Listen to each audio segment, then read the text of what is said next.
ঢাকার অন্যতম নিরাপদ এলাকা মিন্টো রোড। এখানে দাঁড়িয়ে আছে একটি ঐতিহাসিক লাল ভবন, 29 নাম্বার সরকারি বাসভবন। বরাবরই এটি জাতীয় সংসদের বিরোধী দলীয় নেতার জন্য নির্ধারিত।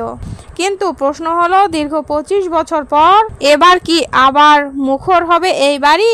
বর্তমান সংসদে বিরোধী দলীয় নেতার দায়িত্ব পালন করছেন ডক্টর শফিকুর রহমান। তিনি কি উঠবেন এই বাসভবনে? আর এই বাড়ি কি আদৌ প্রস্তুত? চলুন বিস্তারিত জানি।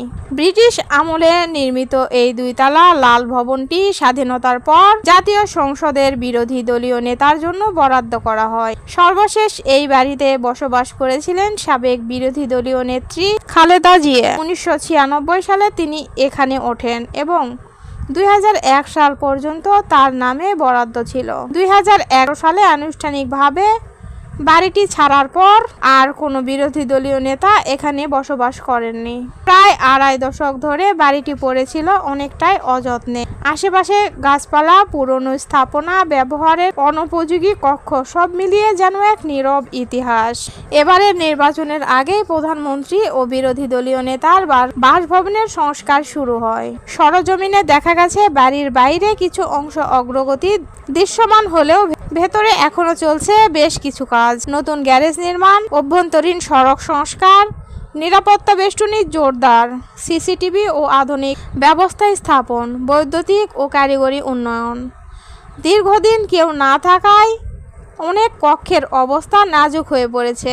দেওয়ালের রং, কাঠামোর কিছু অংশ, স্যানিটেশন ব্যবস্থা, সবকিছুর প্রয়োজন ছিল বড় ধরনের সংস্কার। নাম প্রকাশে অনিচ্ছুক এক কর্মকর্তা জানায়, সব কাজ শেষ করে পুরোপুরি বাসযোগ্য করতে প্রায় আরও 1.5 মাস সময় লাগতে পারে।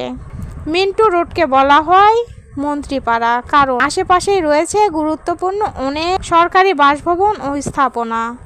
বাড়িটির পশ্চিমে প্রধান নির্বাচন কমিশনারের বাসভবন, পূর্ব পাশে উচ্চপদস্থ পুলিশ কর্মকর্তাদের বাসভবন, উত্তরে রয়েছে পুলিশ পরিষদ, সচিব, মুখ্য সচিব ও পুলিশের মহাপরিদর্শকের সরকারি ভবন।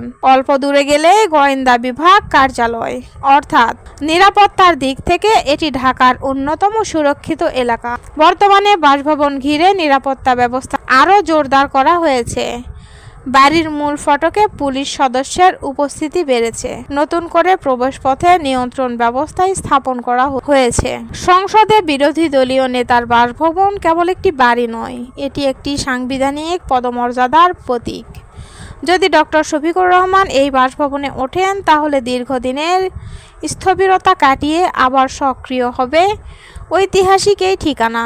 রাজনৈতিক বিশ্লেষকরা বলছেন, এটি শুধু একটি প্রশাসনিক পদক্ষেপ নয়, বরং সংসদীয় গণতন্ত্রে বিরোধী দলের প্রাতিষ্ঠানিক মর্যাদা পুনর্স্থাপনের প্রতীক হিসেবে দেখা যেতে পারে। দীর্ঘ 25 বছর পর মিন্টো রোডের 29 নম্বর লাল ভবন কি আবার প্রাণচাল্যে ভরে উঠবে? সংস্কার কাজ শেষ হলে হয়তো ফিরে পাবে তার পুরনো জৌলুস। এখন দেখার বিষয়, বিরোধী দলীয় নেতা কি এখন থেকেই দায়িত্ব পালন করবেন, নাকি থেকে যাবে অনিশ্চয়তা?